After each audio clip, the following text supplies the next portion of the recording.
Bismillahirrahmanirrahim. Assalamu alaikum my dear students.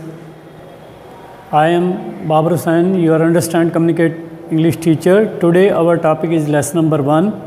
ये कहानी है मुसन्निफ़ की अपनी, उसके बचपन का एक वाक़या है जिसमें एक शख्स उसे लड़ाई की दावत देता है, लेकिन वो उससे बहुत बुरी तरह पिटता है। लेकिन उसमें वो एक चीज़ बयान करता है कि उसकी क़ुव्वत इरादी, क़ुव्वत फ़ैसला बहुत मज़बूत है। वो जितनी दफ़ा उसको ज़ोरदार तरीके से मारता है वो फिर उठकर वापस आता है। वो जब उसको मारता है वो फिर उठकर आ जाता है, फिर उसको मारता फिर उठकर आ जाता है। आखिरकार वो निढाल होकर गिर जाता है। तो इसमें एक मंजर कशी भी है कि वो एक वीरान जगह पर गया, वहाँ उसे कोई नज़र नहीं आया, लेकिन फिर एक अचानक नौजवान नमूदार होता है जिससे उसकी लड़ाई होती है। तो ये इस कहानी का मरकज़ी ख़्याल एक छोटा सा ही मैंने आपको बताया है। इसके मैंने वर्ड्स मीनिंग लिखे हैं बोर्ड पर, अभी मैं इसकी ट्रांसलेशन भी करूँगा। पहला वर्ड लिखा है एक्सट्रैक्ट। एक्सट्रैक्ट का मतलब इक़्तिबास। इक़्तिबास कहते हैं किसी भी सबक का एक छोटा सा हिस्सा। इसके बाद एग्जॉस्टेड, थकन से निढाल। डिसमेल, वीरान। स्टेयरिंग, घूर कर देखना, टिकटिकी बांध कर देखना। एस्टॉनिश, हैरान होना। प्रोल, बेमकसद घूमना फिरना। अब आपने किताबों पर देखना, मैं इसकी ट्रांसलेशन आपको पढ़ के सुना रहा हूँ। एन इन्विटेशन टू फाइट, लड़ाई की दावत। In the extract below, below का मतलब नीचे, नीचे दिए गए इक़्तिबास में the main character of the novel, main का मतलब अहम, नावल का अहम किरदार, कहानी का अहम किरदार Pip describes an incident which took place in his childhood. Incident कहते हैं अफसोसनाक वाक़या। पिप नावल का, कहानी का मरकज़ी किरदार अपने बचपन के एक अफसोसनाक वाक़े को बयान करता है, एक अफसोसनाक वाक़े को बयान करता है जो उसके बचपन में पेश आया। When I had exhausted the garden and greenhouse, जब मैं सब्ज़ार और बाग की सैर से थक चुका था, with nothing in it, जिसमें कुछ नहीं था, but a fallen down grapevine and some bottle, लेकिन उसमें कुछ गिरी हुई बोतलें और अंगूर की बेल। ग्रेपवाइन, शराब की बोतलें और अंगूर की बेल। I found my self in a dismal corner, मैंने अपने आप को एक वीरान कोने में पाया। डिज़मेल का मतलब वीरान, वीरान कोने में पाया। Upon which I had looked out of the window, जिस पर मैंने खिड़की में से देखा था। Never questioning for a moment, एक लम्हे को शक न करते हुए, that the house was now empty, कि घर अब खाली था। एम्प्टी का मतलब खाली। I looked in at another window, मैंने एक और खिड़की में से देखा। And found my self to my great surprise, और ख़ुद को बहुत ज़्यादा हैरानी में पाया।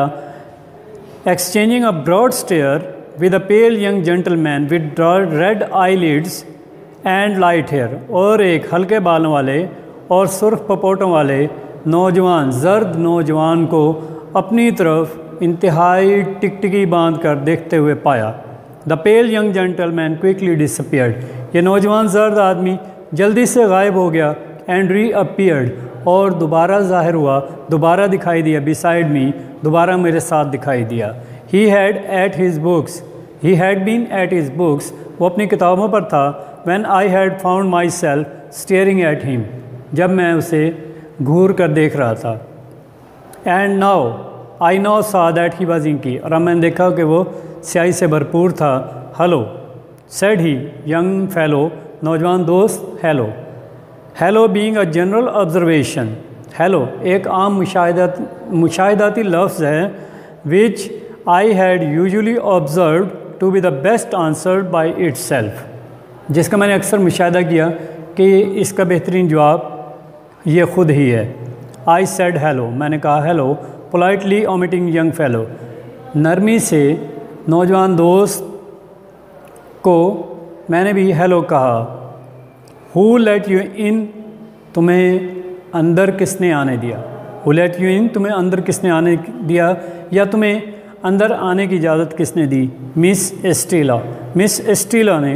Who gave you leave to prowl about, तुम्हें यहाँ घूमने फिरने की इजाज़त किसने दी। मिस एस्टेला, मिस एस्टेला ने। प्रोल बेमकसद घूमना फिरना, ये लिखा हुआ लास्ट में।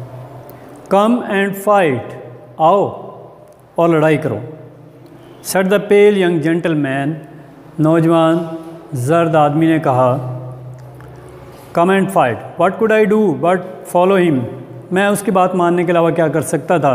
I have often asked my self the question since, तब से मैं अपने आप से ये सवाल पूछता रहा हूँ। But what else could I do, मैं क्या कर सकता था। टू फॉलो हिम, मैं उसकी बात मानने के अलावा क्या कर सकता था।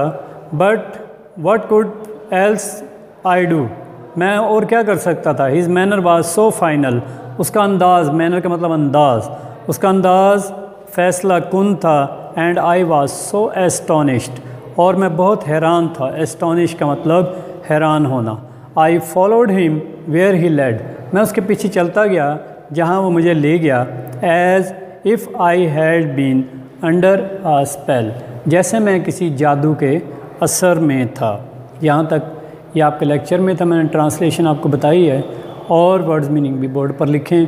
अगर आपको इसमें कोई मसला हो, कोई प्रॉब्लम हो, तो आप मुझसे मेरे व्हाट्सएप पे रब्ता कर सकते हैं और हमारे चैनल को सब्सक्राइब करें। आपका बहुत बहुत शुक्रिया।